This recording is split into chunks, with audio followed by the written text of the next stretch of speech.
Meus irmãos, eu quero rogar que com toda a atenção à palavra de Deus que sempre nós damos, no momento da proclamação da palavra, da mensagem, eu peço que mais uma vez você abra a sua Bíblia no Evangelho de Mateus, novamente no capítulo 10. Mateus capítulo 10. É um capítulo no Evangelho de Mateus divisor de águas. Como que realmente aqui o ministério do Senhor Jesus despontando mais ainda junto com seus apóstolos, porque será a primeira vez no Evangelho de Mateus que eles são chamados de apóstolos, como que numa chamada para a missão realmente. E existem outras partes importantes de Mateus capítulo 10, que levarão sim outras mensagens. E além da minha limitação, eu tenho que temer ao Senhor e não negligenciar o ensino correto da Escritura. Então eu quero que você nessa noite, por favor, separe com seus olhos apenas os 4 primeiros versos de Mateus capítulo 10. Esse relato simples e objetivo de Mateus sobre a chamada oficial de um início de real ministério apostólico. Por isso que esse capítulo 10 começa a ser muito importante e um divisor, como que uma dobradiça entre o que já havia ocorrido da ação de Cristo Jesus até agora, com multidões de discípulos, e agora ele separa alguns, de maneira especial, aqueles famosos 12 discípulos, 12 apóstolos, para iniciar um trabalho mais contundente. Mateus 10, de 1 a 4. A Escritura nos diz: tendo chamado os seus 12 discípulos, deu-lhes Jesus autoridade sobre espíritos imundos para os expelir e para curar toda a sorte de doenças e enfermidades.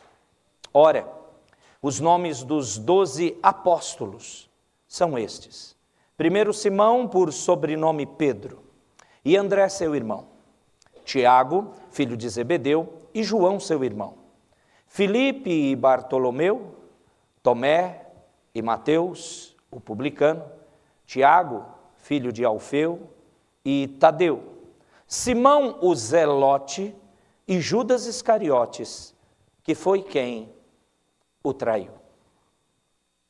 Senhor, por favor, ensina-nos a Tua palavra, ilumina-nos com o Teu Santo Espírito, para aprendermos e praticarmos. Mostra para nós o porquê, o e daí desta palavra para nós nessa noite.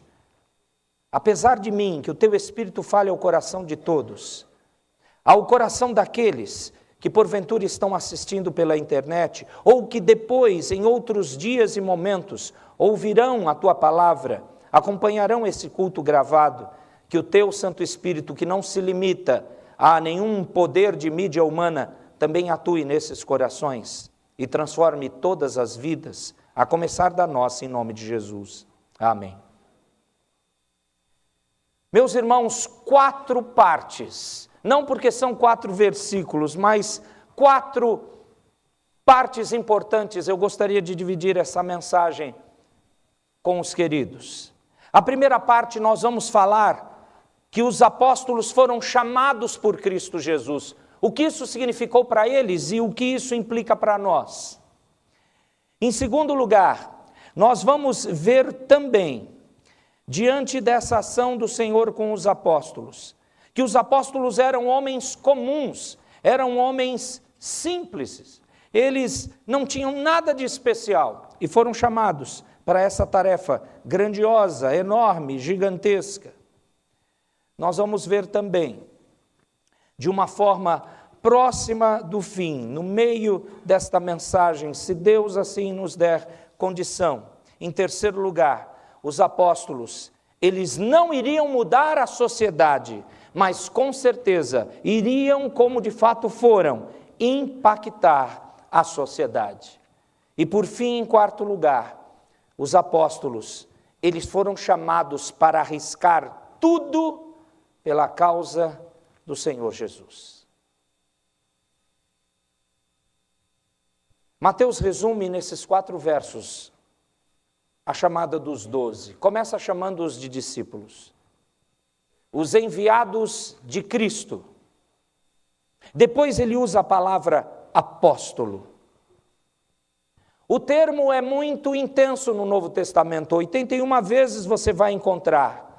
E pela primeira e única vez, Mateus usa aqui, onde nós lemos, onde eles são chamados de apóstolos. Sabemos que o significado mais básico dessa palavra é enviado. E o incrível é que, do jeito que Jesus usou essa palavra, não há nenhum correspondente na literatura grega antiga em relação com o que o Senhor Jesus usou com o nome apóstolo. Esse enviado de forma especial. Deixa eu explicar o que isso quer dizer. Jesus os designou para que eles fossem, com base no que o Antigo Testamento dizia de ser enviado, eles fossem representantes autorizados de Cristo. Verdadeiros embaixadores.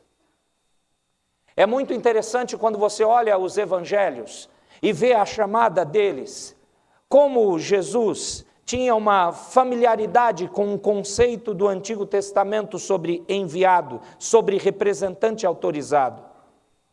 Em muitas instruções que o Senhor Jesus passou aos 12, isso fica claro. Eu vou resumir para você compreender a intensidade do que era ser apóstolo. Ele lhes disse que aqueles que os recebessem, estariam recebendo a Ele mesmo. Mateus 10, lá no verso 40 você vai ver isso. Quem escutasse os apóstolos estaria escutando o próprio Senhor Jesus. Quem os rejeitasse também estariam rejeitando o próprio Senhor Jesus. E Cristo lhes deu poderes para de fato fazerem as mesmas coisas que ele fazia, como expelir demônios, curar doentes, pregar a chegada do reino de Deus, como você vê aqui exatamente na leitura dos 4 versos de Mateus 10 que acabamos de fazer.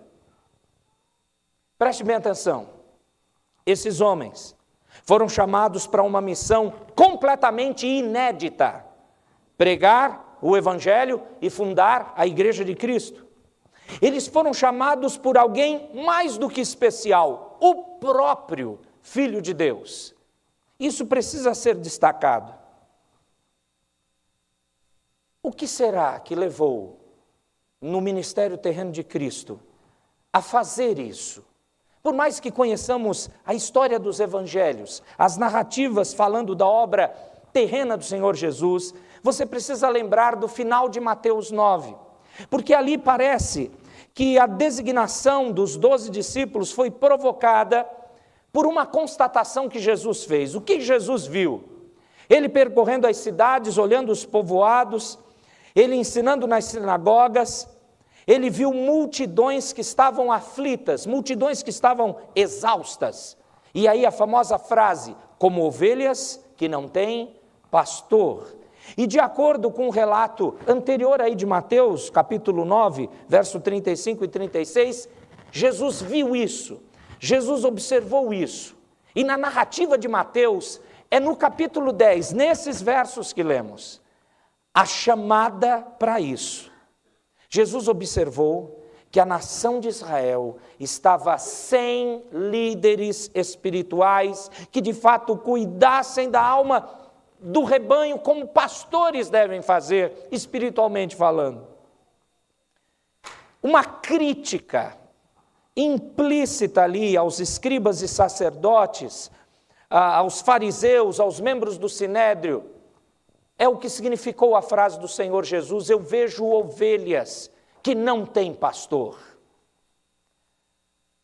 E isso você vê bem no finalzinho de Mateus 9, verso 37 e 38. E imediatamente em sequência, o texto que lemos, a chamada aos 12, nomeando como apóstolos, enviando-os a pregar, curar, expelir demônios em todos os lugares, vilas e cidades dos judeus.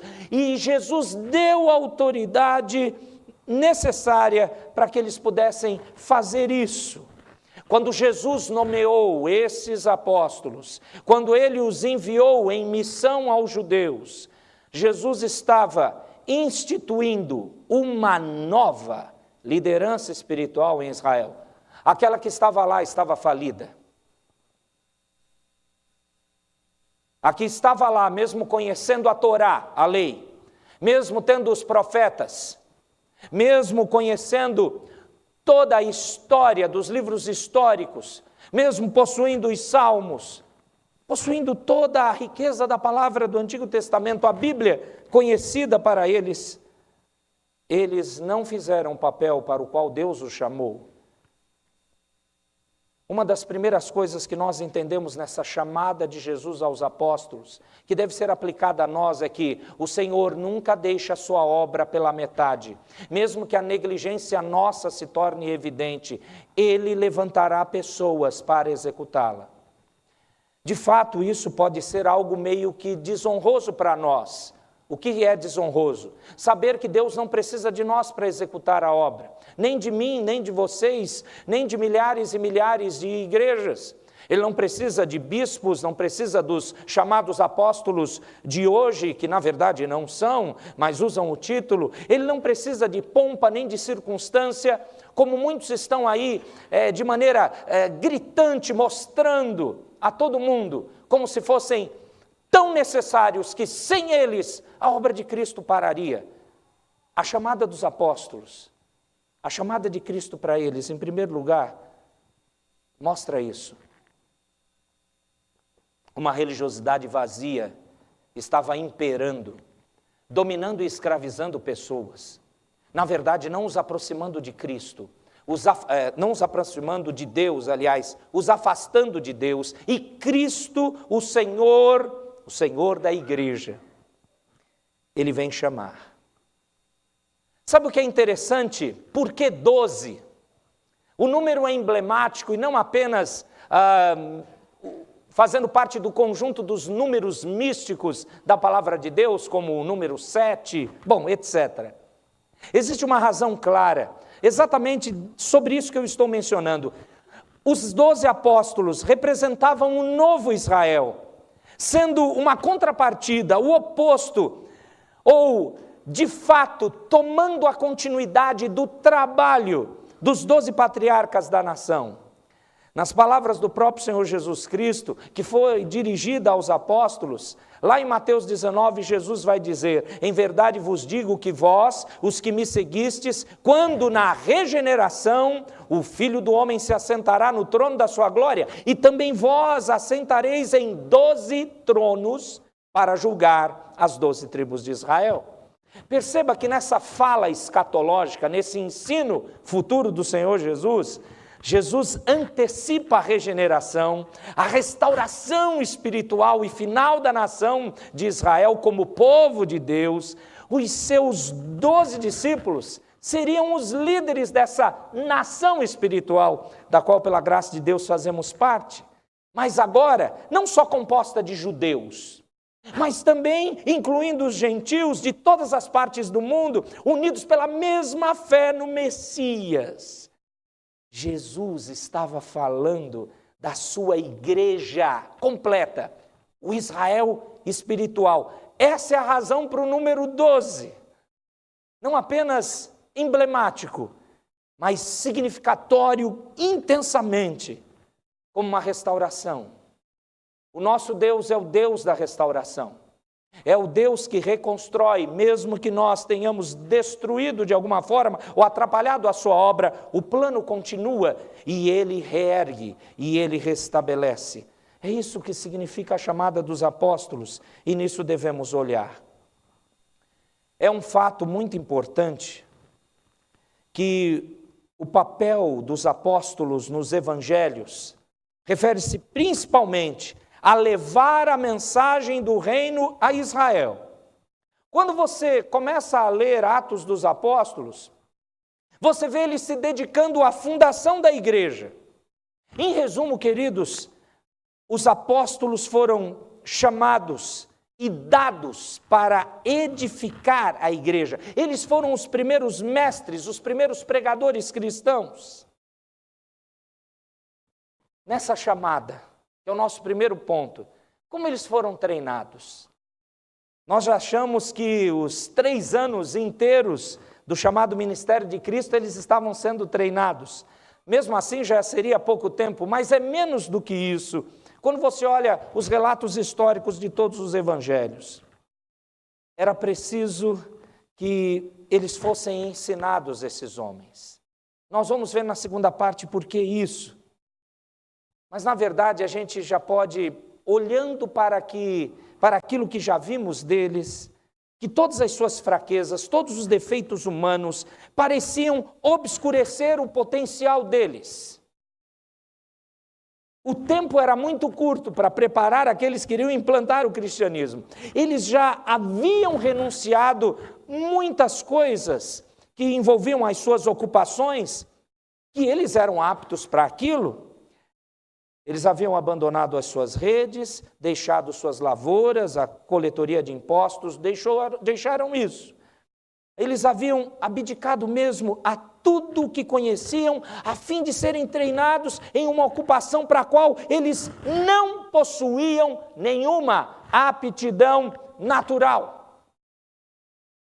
Entenda que eu estou falando do chamado deles. Preste atenção para você entender a ponte para o nosso chamado. Eles tiveram um chamado específico, eu sei. Não há apóstolos como eles hoje, mas o chamado é do mesmo Deus para uma mesma obra. Quando eles renunciaram lá às suas atividades, de modo algum eles ficaram desocupados, apenas perambulando atrás do Senhor Jesus. Eles tornaram-se estudantes no momento próprio, aprendizes de tempo integral, e daí usaram o nome discípulos. Por isso que o Senhor Jesus os separou dos demais discípulos. Nem todos que seguem a Cristo são discípulos de fato. Os verdadeiros discípulos estão em aprendizado. Você consegue perceber isso na sua vida se você tem aprendido, se o impacto da palavra de Cristo tem alterado e mudado sua vida. Então você é um verdadeiro discípulo. Foi para isso que ele separou aqueles homens. Mas não foi, de forma alguma, um processo fácil. Não era por acaso que eles não faziam parte de uma elite acadêmica. Jesus olhou e pegou os melhores dos melhores. Não. Com frequência, queridos, o próprio Senhor Jesus, ele fazia comentários do tipo: também vocês não estão entendendo ainda? Ou, ó nécios e tardos de coração para crer. O fato das Escrituras não esconderem os defeitos desses homens é muito importante, é muito significativo, porque isso fala também a nós. O objetivo não é retratá-los como luminares, super santos, ou elevá-los acima dos meros mortais. Não, a ideia não é essa. Em vez disso, a palavra de Deus não encobre os defeitos deles, mostra os defeitos deles. As Escrituras parecem dar um bocado mesmo de atenção às fraquezas humanas daqueles homens. De você chegar uma hora a ler e ficar com raiva, mas como é que vocês estão fazendo isso?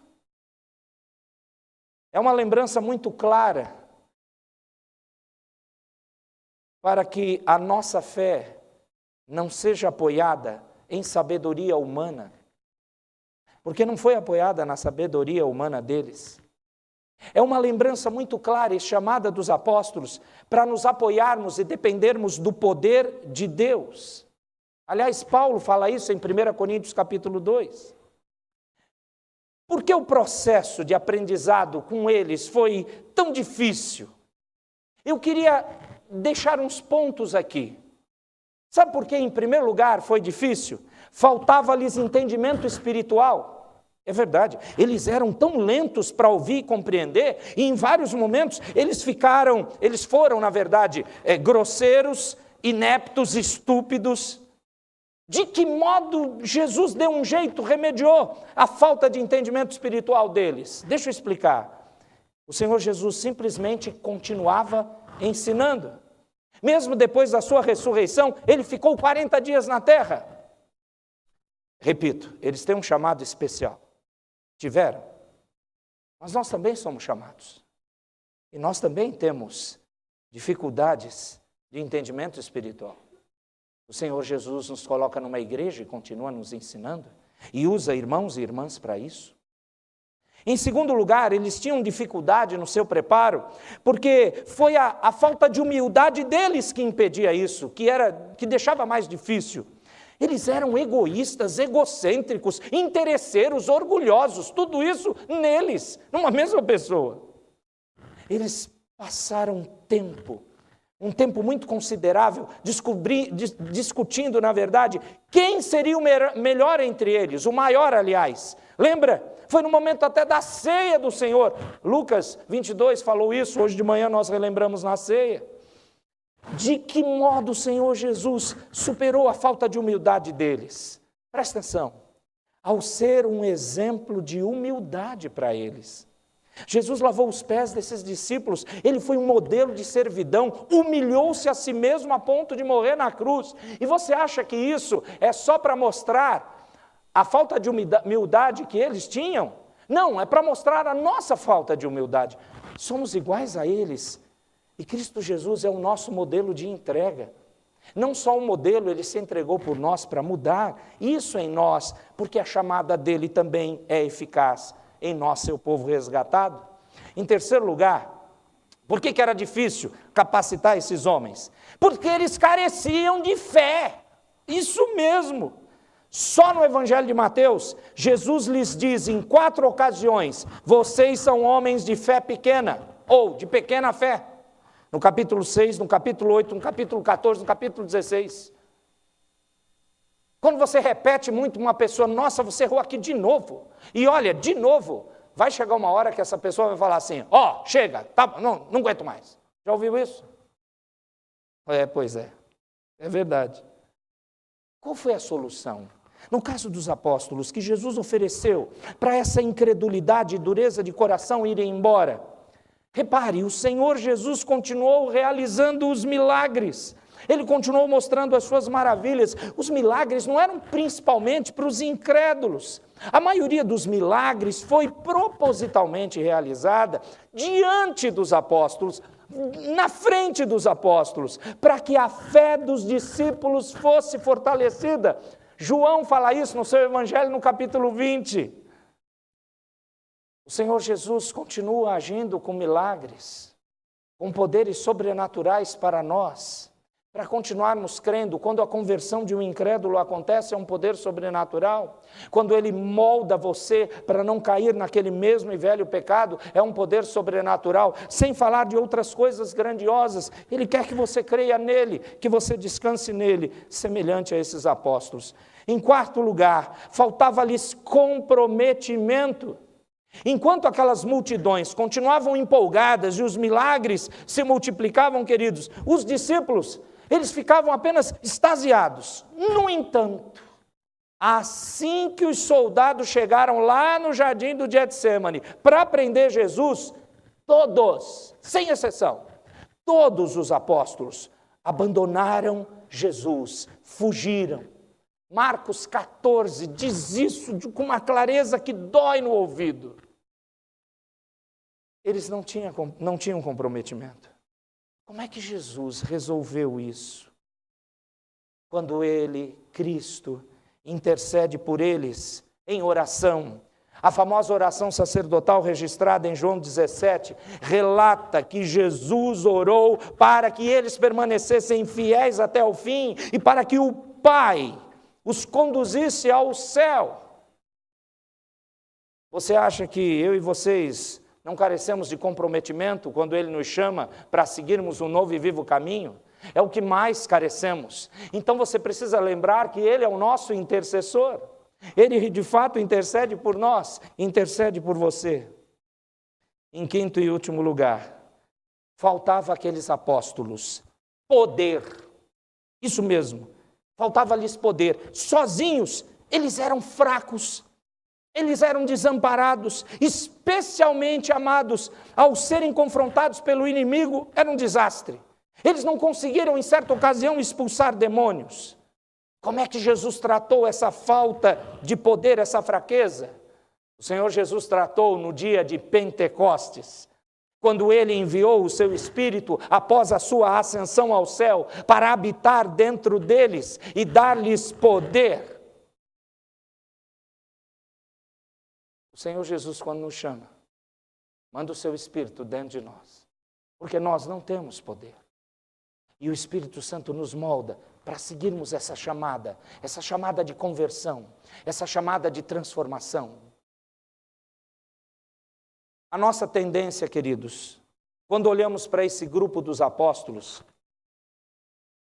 com todas essas situações ruins, essas fraquezas, a nossa tendência é perguntar: Senhor Jesus, por que o Senhor não escolheu outro conjunto de homens? Por que separar homens sem entendimento, sem humildade, sem fé, sem comprometimento e sem poder? Simplesmente por uma coisa, preste atenção: o poder do Senhor se aperfeiçoa na fraqueza. 2 Coríntios 12, 9 diz isso. E isso não foi só Paulo que foi usado por Deus para descobrir isso. O Senhor Jesus já estava mencionando isso na implantação do verdadeiro cristianismo, da igreja salvadora que ele quis montar e estruturar desde quando chamou os seus apóstolos. Você foi chamado, querido, e você é fraco, como eu, você é igual a eles. Mas Cristo nos chama para mostrar que o poder dele atua verdadeiramente na nossa fraqueza. Meus irmãos, eles tiveram um papel central e fundamental na implantação do cristianismo, porque Deus os chamou, apesar das suas limitações, e os transformou, e fez diferença neles. O chamado de Jesus para com os apóstolos foi poderoso e sem igual, para um trabalho específico, repito pela 4ª vez, mas a sua chamada para a salvação recebe a mesma capacidade, para você lembrar que você é fraco e, portanto, tem que depender totalmente do poder do Senhor. E Ele, semelhante ao que fez com os apóstolos, também nos colocará em papéis centrais para sermos aqueles que vão trabalhar em prol de vidas. O segundo ponto que eu quero colocar para os amados é que os apóstolos eram homens comuns. As fraquezas deles nós já vimos, mas eu quero muito que você olhe para isso. Eu queria que você pensasse um pouco. Ficamos entusiasmados em ler sobre a vida deles. Na verdade, o glamour que achamos que eles tiveram por terem sido aqueles que implantaram. Recentemente alguém me avisou que está passando um novo filme evangélico, mas em cartaz em cinemas populares e normais, cinemas seculares, falando da vida de Paulo, é isso? Paulo ou Pedro? Paulo, talvez você já assistiu. E me disseram que está sendo retumbante, abençoador. Eu não vi o filme, mas com certeza nós somos conduzidos a assistir isso ou a ler sobre a vida de todos esses apóstolos, pensando na poderosa ação deles. Mas eu gostaria que você olhasse de novo nessa simples declaração de Mateus dos 4 versos, quem eles eram. E você vai concluir comigo que eles eram homens perfeitamente simples, comuns demais. Nenhum deles foi um grande estudioso ou erudito. Eles não se destacavam por serem talentosos naturais ou terem aptidões intelectuais. Muito ao contrário disso, todos eles estavam sujeitos a cometer erros, já mencionei. Ter atitudes equivocadas, lapsos de fé, terríveis fracassos. Até mesmo Jesus comentou que eles eram lentos para aprender e um tanto que obtusos nas coisas espirituais. Eles estavam relacionados às mais variadas tendências políticas. Você viu os nomes deles a partir do verso 2. Deixa eu mencionar. Um deles havia sido um zelote. Sabe o que era isso? Era um radical, fazendo parte de um partido radical determinado a derrubar o governo romano. Simão é o nome desse cara. No entanto, outro havia sido coletor de impostos e praticamente um traidor do povo judeu associado a Roma, Mateus. E aí você precisa lembrar do ajuntamento de um nacionalista, zelote, com um traidor, coletor de impostos, dentro da onde? Do mesmo colégio apostólico. Pelo menos 4 deles, e possivelmente 7 deles, eram pescadores, bons amigos vindos lá da mesma cidade chamada Cafarnaum, sendo bem provavelmente conhecidos desde a infância, provavelmente cresceram juntos. Quanto aos outros, amados, pode ser que eles fossem comerciantes ou artesãos, mas não nos é dito o que faziam antes de se tornarem seguidores de Cristo. A maioria deles era da Galileia, e a Galileia era uma região agrícola, de pessoas humildes. No entanto, com todos os seus defeitos e falhas de caráter, por mais que notavelmente comuns eles fossem, depois que o Senhor Jesus subiu aos céus, esses homens deram continuidade a um ministério que teve um impacto tão forte sobre o mundo, que nada mais foi comparado igual. Atos 17:6 fala que aqueles que transtornaram o mundo chegaram até aqui. Pessoas fruto do trabalho dos apóstolos, mas eram homens comuns, pessoas como você e eu, tornaram-se instrumentos para que a mensagem de Cristo fosse levada até os confins da terra. Pense um pouco nas implicações disso. Do ponto de vista humano, a proclamação do Evangelho e a fundação da igreja giraram inteiramente em torno desses 12 homens, cuja característica mais marcante foram que eles eram comuns, nada a mais. Eles foram escolhidos por Cristo, já expliquei. Foram treinados durante um tempo que é mais adequadamente medido em meses e não em anos. O Senhor Jesus os discipulou num viver piedoso, instruindo-os a orar, perdoar, servir uns aos outros, com humildade. O Senhor Jesus deu-lhes instrução moral, falou a eles de coisas vindouras e usou-os como seus instrumentos para curar enfermos, expulsar demônios, realizar outras obras grandiosas, miraculosas. Foi um programa de discipulado rápido, porém intenso. Quando acabou, lá na noite da traição do Senhor Jesus, lembre-se novamente, Mateus fala isso no capítulo 26. Os discípulos todos deixaram-no e fugiram. Então eu estou repetindo isso agora, porque do ponto de vista terreno, esse programa de treinamento teve ares de um fracasso monumental. Ao que parece, amados, os discípulos haviam esquecido ou até ignorado tudo o que Cristo havia lhes ensinado sobre tomar a cruz e segui-lo. Na verdade, meus irmãos, a sensação de fracasso dos discípulos foi tão profunda que durante algum tempo eles voltaram para as vidas anteriores, para os seus trabalhos costumeiros, e até nisso parecia que eles estavam condenados ao fracasso. João 21 diz que eles não estavam nem conseguindo pescar, os que eram pescadores. No entanto, e eu quero que você olhe para você nesse momento, de lembrar que eles eram pessoas comuns, simples e fracassadas. Eles foram encorajados pelo Senhor ressurreto. O Senhor ressurreto apareceu para eles, para que eles voltassem ao seu chamado apostólico.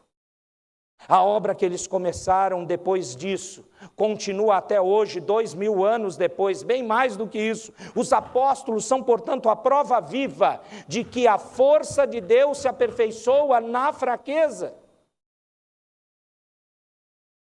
Por si próprios, eles não estavam à altura da tarefa a ser cumprida. Deus é que os conduziu à vitória por meio do Senhor Jesus.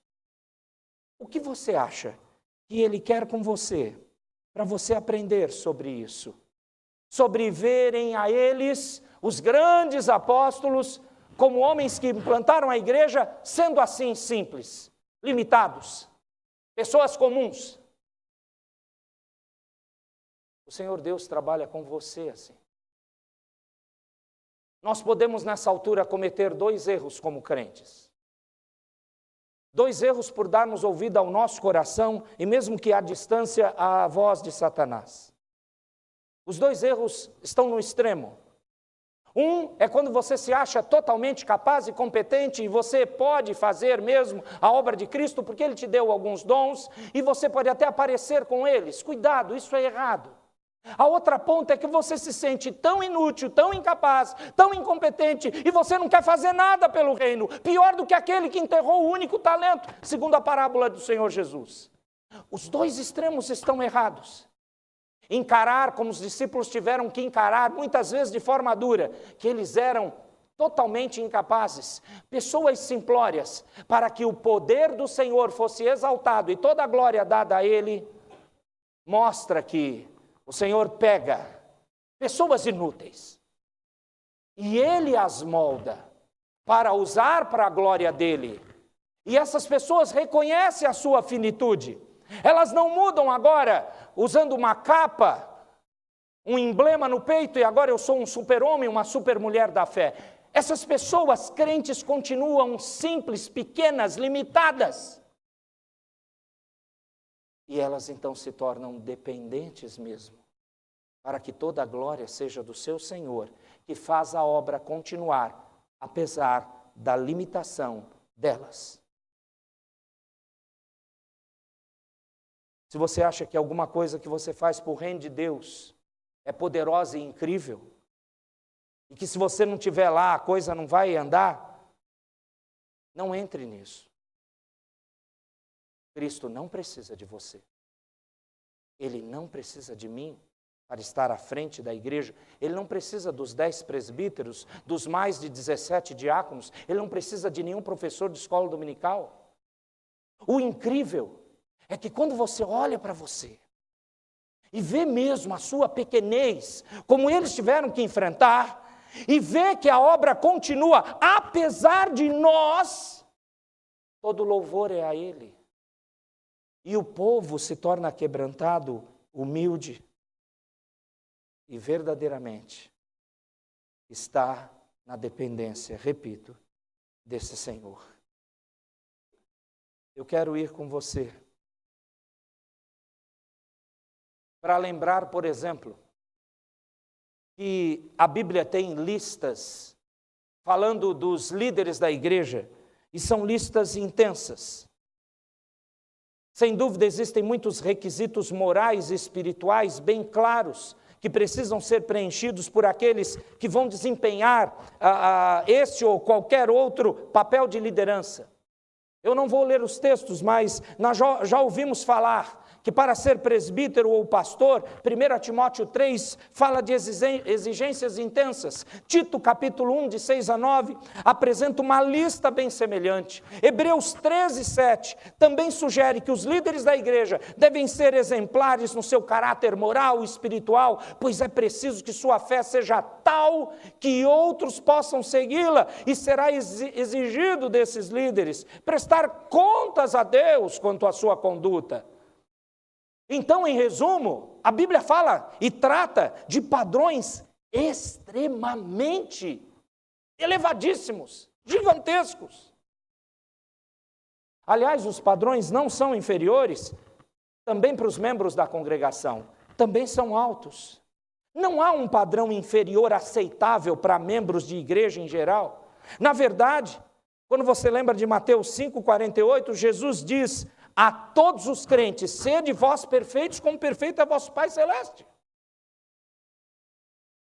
Francamente, olhando tudo isso, olhando os apóstolos, olhando para mim e para você, ninguém se encaixa em um padrão como esse.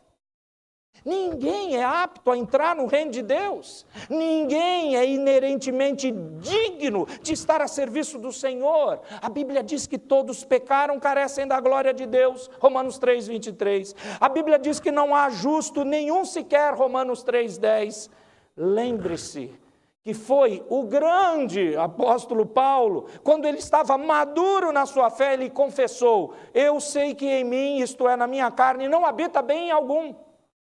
Romanos 7, 18. E o pior, em 1 Timóteo 1,15, o próprio Paulo chamou-se de principal pecador Pronto.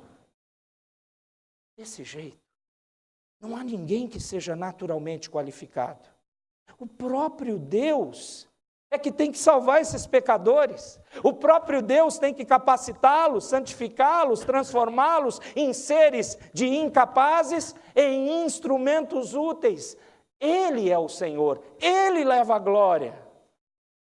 Os 12 eram como o resto de nós. Eles foram selecionados dentre os indignos. Lembra de Elias? Era um homem semelhante a nós, diz Tiago no capítulo 5 da sua carta.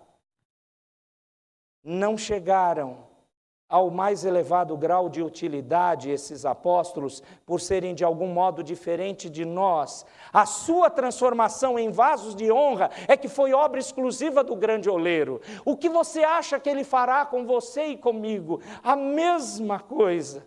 Deus escolhe o humilde, o pequeno, o manso, o fraco, para que não haja qualquer dúvida quanto à fonte de poder. Quando a vida dessas pessoas muda o mundo, impacta pelo menos a sociedade. Não é o homem que conta, é a verdade de Deus e o poder de Deus no homem. Não é a sagacidade ou a personalidade que contam. O poder encontra-se na palavra, na verdade que nós pregamos, ensinamos, não em nós. E essa palavra ainda nos transforma. E exceto por uma pessoa, um ser humano extraordinário, que também foi Deus encarnado, o Senhor Jesus Cristo, a história da obra de Deus é a história dele usando pessoas indignas, moldando-as para serem usadas por ele como um oleiro, modelo, barro. Os 12 não foram, nenhuma exceção. O poder foi do Senhor. Eu quero muito que você não esqueça isso. Terceira e penúltima colocação, baseado na chamada aqui dos apóstolos de Mateus 10, de 1 a 4. Os apóstolos não iriam alterar a sociedade. Os apóstolos foram chamados para impactá-la. Eu já podia perguntar assim, você tem visto na sua vida você impactar alguma situação dentro da sua casa, positivamente, por causa de Cristo, eu digo? Impactar dentro da sua casa, no lugar que você estuda, ou no seu local de trabalho? Porque repare bem, muitos cristãos, muitos de nós, nos sentimos realmente desencorajados e até desalentados quando a nossa vida espiritual e o nosso testemunho são atingidos, infelizmente, pelo pecado ou pelo fracasso. A nossa tendência, meus irmãos, é de nos considerarmos seres indignos, e se fôssemos abandonados aos nossos próprios recursos, realmente isso se tornaria verdade. No entanto, seres insignificantes são justamente o tipo de pessoa que Deus usa, porque se você olhar toda a humanidade, é só isso que ele tem para usar, pessoas indignas. É possível até que Satanás procure nos convencer de que nossas falhas nos tornam inaproveitáveis para Deus e para a sua igreja. Mas, contudo, a escolha de Cristo, dos 12 apóstolos, serve de testemunho em favor do fato de que Deus, somente Deus, Ele pode usar indignos e inaptos, Ele pode usar seres humanos insignificantes. Esses 12 homens viraram o mundo, impactaram a sociedade de cabeça para baixo. Eu peço para depois você ler Atos 17:6. É muito forte aquilo ali. Não foi por eles terem os talentos extraordinários, essas aptidões singulares, poderosa influência política ou uma posição social especial. Eles viraram o mundo de cabeça para baixo porque Deus operou através deles para que isso acontecesse. Agora presta atenção, nós aqui. Eu concordo com John MacArthur quando ele afirma o seguinte: a própria sociedade pode ser salva. Ele diz assim: Sem um reavivamento em larga escala, certamente não. A menos que multidões se rendam a Cristo, a espiral descendente de pecado e destruição, com certeza vai continuar e aumentar. Com tantas consciências enfraquecidas, tantos corações endurecidos, seria necessário um reavivamento de proporções sem precedentes na história, para poder mudar essa situação horrível da nossa cultura em todas as nações. Os problemas, porém, eles são espirituais, amados. Não podem ser resolvidos pela política, pela educação. Os cristãos que acreditam que o ativismo político pode reverter as tendências da nossa sociedade, tupiniquim mesmo. Esses crentes não entendem a natureza do problema, está na raiz. Os verdadeiros crentes, olhando exatamente o que Cristo fez com esses apóstolos, os verdadeiros crentes devem perceber que a condição na qual a nossa sociedade se encontra é o resultado do justo julgamento de Deus. Sim, Deus não comissionou o seu povo para reconstruir a sociedade. Não fomos chamados para gastar nossas energias em reformas morais. Somos sal, preste atenção. Já estudamos isso exaustivamente. Somos sal, um conservante para uma geração caída. Somos luz, designada a brilhar de uma maneira que capacite as pessoas a verem as nossas boas obras e glorificar o nosso Pai que está nos céus. Eu estou repetindo Mateus 5, 14 a 16. Em outras palavras, meus irmãos, a nossa tarefa básica é pregar a verdade da palavra de Deus, viver em obediência àquela verdade e nos manter limpos pela palavra. É isso, impactar vidas. A nossa influência na sociedade deve ser fruto desse tipo de vida, não produto de uma energia carnal ou de um poder político. Tire as suas esperanças nas próximas eleições, seja você o instrumento de Deus, indigno, que Ele poderosamente usará. Em último lugar, terminando a mensagem, os apóstolos, eles foram chamados para arriscar tudo pela causa de Cristo. Essa parte, a gente não gosta de ouvir. Eles deixaram a sua antiga vida para trás, para seguir esse Cristo. E isso não era glamouroso, não era estupendo na época, muito menos hoje. Na verdade, isso foi um risco. Um risco. Nós não ficamos empolgados quando os nossos filhos falam que querem ser missionários, ou os rapazes querem ser pastores. Não, nós não ficamos. Seja sincero. Muito mais esquecemos da chamada que Ele nos fez.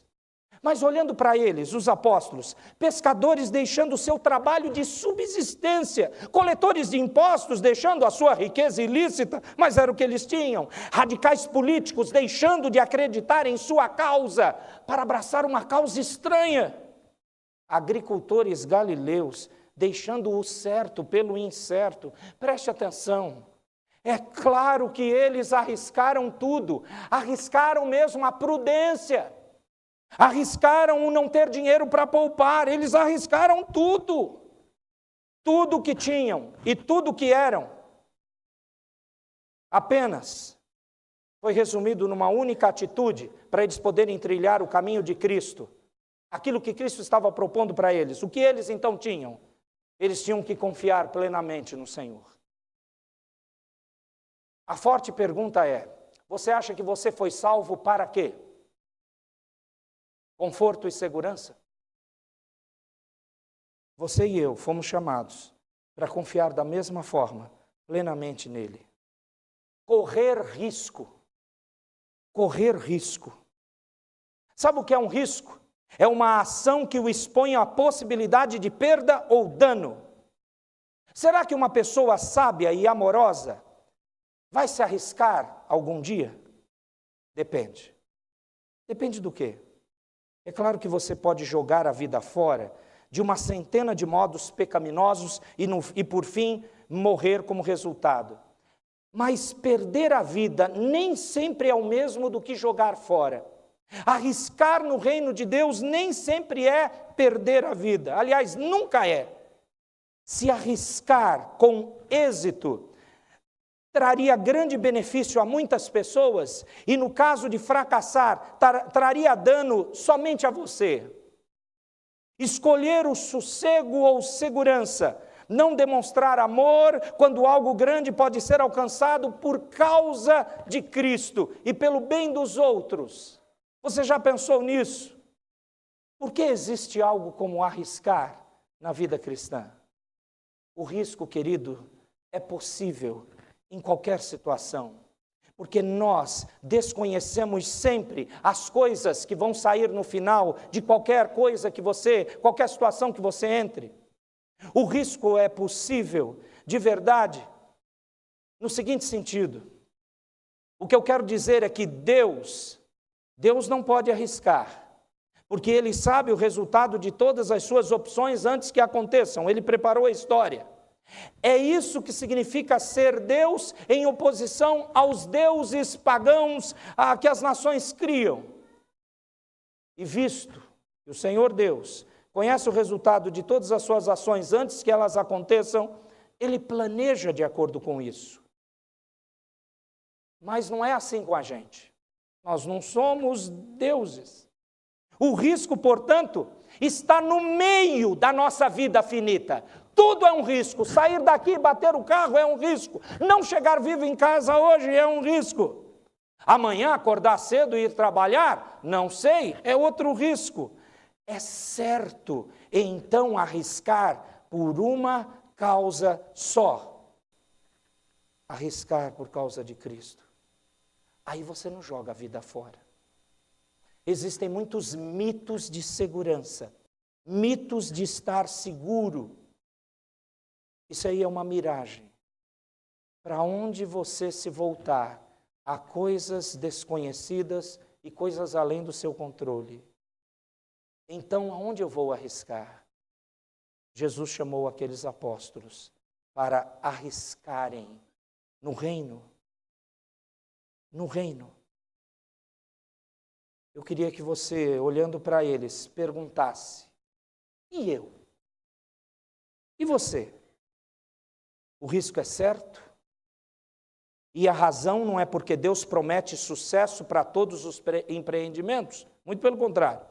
Não há promessa alguma de que todo esforço pela causa de Deus seja bem sucedido. Sabiam disso?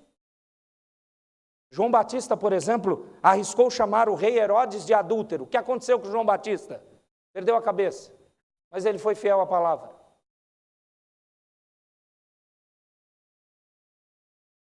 Paulo arriscou ir a Jerusalém para completar o seu ministério aos pobres ali, levando donativos. Ele foi açoitado, foi jogado na prisão por 2 anos e depois remetido num navio para Roma, executado lá 2 anos mais tarde.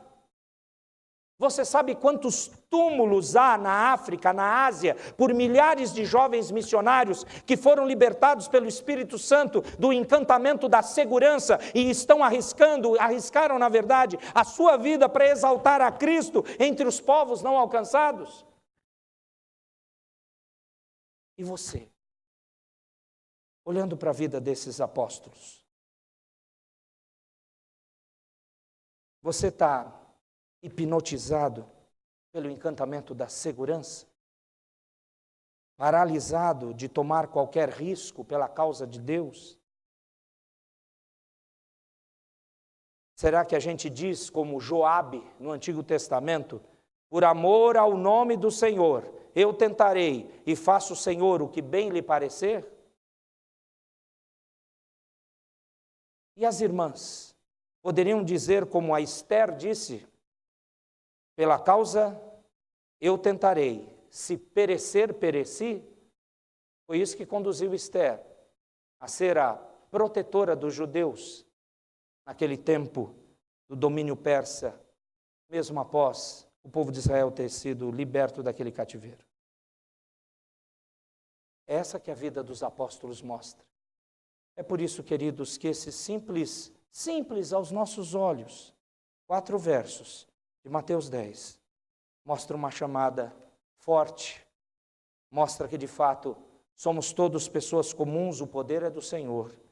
Mostra que realmente fomos chamados para impactar a sociedade, não transformá-la, com uma vida santa no Senhor. E, por fim, fomos chamados para arriscar. Não para conforto e segurança, para arriscar. E assim não jogarmos a vida fora, como os apóstolos, Deus os chamou assim. Fiquemos em pé. Por favor, feche os seus olhos. E se Deus falou ao seu coração, então ore. Ore e peça a Deus que Ele mostre quem você é, simples, indigno, mas que Ele relembre que o poder para usar você vem dEle.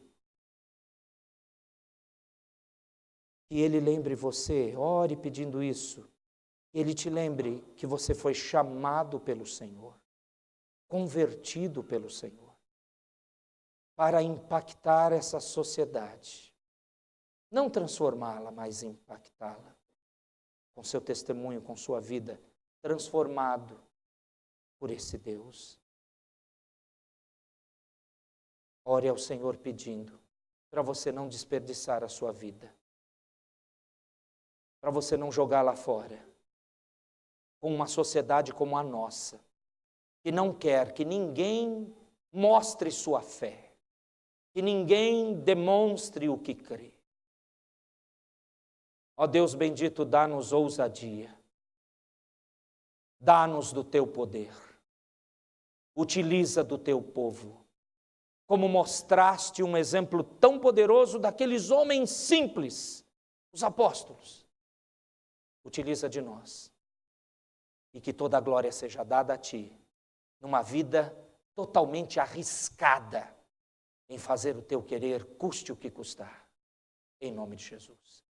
Povo de Deus, que o Deus bendito firme os passos de cada um sobre a palavra dele, para o pecado não dominar nenhum de vocês. Que o amor de Deus, o Pai, a graça do Filho Jesus Cristo e o guiar e consolar que vem do Espírito Santo esteja sobre cada um de vocês, enquanto durar a caminhada terrena até aquele dia glorioso do Senhor Jesus.